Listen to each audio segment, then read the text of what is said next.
Hello, my dear guardians. Today we will discuss a very important and a little bit difficult topic of pharmacology, which is antipsychotics or antipsychotic drugs and their classification. At the end, we will also try to answer some important questions which can be asked during your viva or in general. So, without wasting more time, let's come towards our topic. First of all, we will define antipsychotics, which are also known as neuroleptics. This is a class of medication primarily used to manage psychosis, including delusions, hallucinations, paranoia, or disordered thoughts. Primarily in schizophrenia, but also in a range of their psychotic disorders. They are also mainstay together with mood stabilizers in treatment of bipolar disorders. The use of antipsychotics may result in many unwanted side effects such as involuntary movement disorders, gynecomastia, impotence, weight gain, and metabolic syndrome, while long-term use can produce adverse effects such as tardive dyskinesia. Now we will classify antipsychotics, which are basically two categories.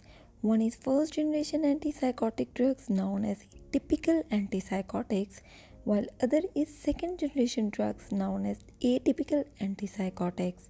Both generations of medication block receptors in brain for dopamine, but atypical tends to act on serotonin receptors as well. Now we will classify typical and atypical antipsychotics. First of all, we have a class phenothiazines, which is further subclassified into aliphatic side chain, piperidine side chain, and piperazine side chain. Now there are 5 antipsychotics which are included in phenothiazines, 2 in aliphatic side chain, which are chlorpromazine and triflupromazine. Next, in piperidine side chain, we have only thioridazine. Next subclass is piperazine side chain, having trifluperazine and fluphenazine. Next class of typical antipsychotics is butyrophenone, having haloperidol, trifluridol, and penfluridol. Next class is thioxanthines, having flufenazole, while primoside and loxapine comes under class of other heterocyclics. Now come towards atypical antipsychotics or second generation antipsychotics, which are clozapine, risperidone, olanzapine, quetiapine, aripiprazole, and ziprasidone. There is one more category known as disputed or unknown drugs that have been called both first and second generation depending on literature being used, which are benzamides having sulpride, sultopride, and viralipride, while tricyclics having carpipramine, clocapramine, chlorotropine, and clozapine. Now let's talk a little about mechanism of action of antipsychotics. First of all, atypical antipsychotics or second generation antipsychotics. Antipsychotic drugs such as haloperidol and chlorpromazine tend to block dopamine D2 receptors in dopaminergic pathway of brain. This means that dopamine released in these pathways has less effect. Excess release of dopamine in mesolimbic pathway has been linked to psychotic experiences. Decreased dopamine release in prefrontal cortex and excess dopamine release in other pathways are associated with psychotic episodes in schizophrenia and bipolar disorders. Now we will discuss mechanism of action of typical or first generation antipsychotics. Typical antipsychotics are not particularly selective and also block dopamine receptors in mesocortical pathway, tuberoinfundibular pathway, and nigrostriatal pathway. Blocking D2 receptors in these other pathways is thought to produce some unwanted side effects that the typical antipsychotics can produce, which were described before in side effects. Now we will try to answer some important questions which can be asked in your viva or people usually used to ask. So first question is, what is strongest antipsychotic drug?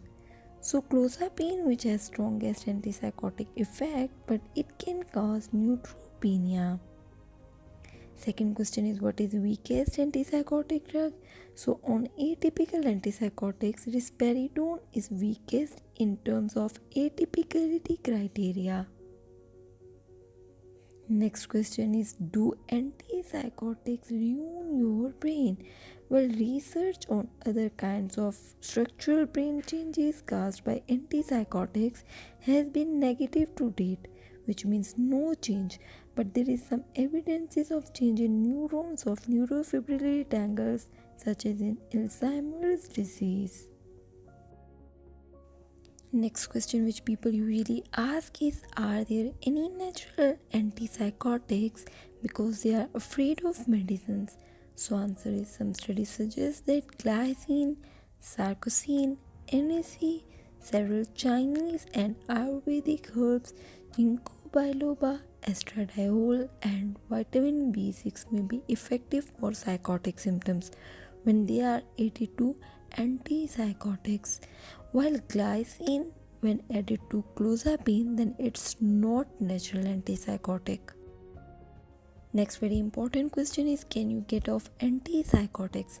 So answer is, people may be able to stop taking antipsychotics without problem, but others can find it very difficult, especially if usage is of more than 1 year.